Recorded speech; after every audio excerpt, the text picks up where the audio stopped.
बहुत ही शिक्षाप्रद कहानी।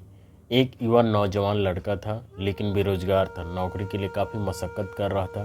तभी उसे किसी कंपनी की तरफ से कॉल लेटर आता है कि कल आपको इंटरव्यू है और आपको आना है। अब वो लड़का थोड़ा परेशान हो गया, क्योंकि जिस जगह उसको इंटरव्यू के लिए जाना था वह उसके घर से तकरीबन 50 से 60 किलोमीटर दूर थी, और वह एक बेहद गरीब परिवार से था, इसलिए उसके पास जाने के लिए पैसे भी नहीं थे। लेकिन उसको तो जाना था, नौकरी उसके लिए ज़रूरी थी।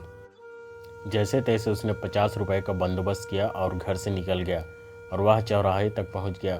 बेहद निराश हुआ, क्योंकि उसके टिकट के पैसे उसके पास नहीं थे जितने होने चाहिए थे।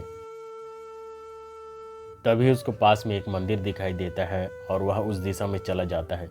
तभी वहाँ उसकी नज़र एक भिखारी पर पड़ती है, लेकिन वह उसको नज़रअंदाज कर देता है। मगर भिखारी उसको शायद परेशान पूछ ही लेता है कि आपको शायद कोई परेशानी है, मैं आपकी क्या मदद कर सकता हूँ। लेकिन वह उसको कुछ नहीं बताता, सोचता है कि ये भिखारी खुद मांग रहा है, ये मेरी क्या मदद कर पाएगा। लेकिन भिखारी उसको बुजुर्ग था, उसके 2-3 बार पूछने पर लड़का मजबूर हो गया और ये बताने के लिए कि उसको समस्या क्या है।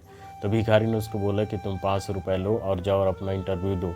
वैसे भी सिर्फ दवाई के लिए पैसा इकट्ठा करता हूँ, जो बचते हैं उसको दान पेटी में डाल देता हूँ, इसलिए मेरे ये पैसे ज़्यादा काम के नहीं हैं। शायद तुम्हारी कोई मदद कर सकूँ तो मुझे खुशी होगी। अब वह वहाँ से निकल गया और इंटरव्यू में सेलेक्ट होकर जब वह वापस भिखारी से मिलने आया, उसके पास पैसे लौटाने के लिए आया, तो वहाँ लोगों की भीड़ लगी हुई थी। उसने पास जाकर देखा तो वहाँ वही भिखारी था। लोगों ने कहा कि इसके पास दवाई के पैसे नहीं थे, इसलिए आज वह दवा न लेने की वजह से चल बसा। आपको क्या लगता है उस युवा दिल की क्या हालत होगी? वही जो अब हमारी हो रही है। अब मैं आपको मोटिवेशन स्टोरी का गुण बताता हूँ कि किसी भी काम को करने या किसी भी लक्ष्य को हासिल करने के लिए मार्ग में हजारों कठिनाइयों का सामना करना पड़ेगा, और यह अगर सोचकर हम आगे ही ना बढ़ें तो, और हो सकता है रास्ते में कोई हो जो हमारी मदद के लिए बैठा हो। ईश्वर तो किसी भी रूप में हो सकते हैं।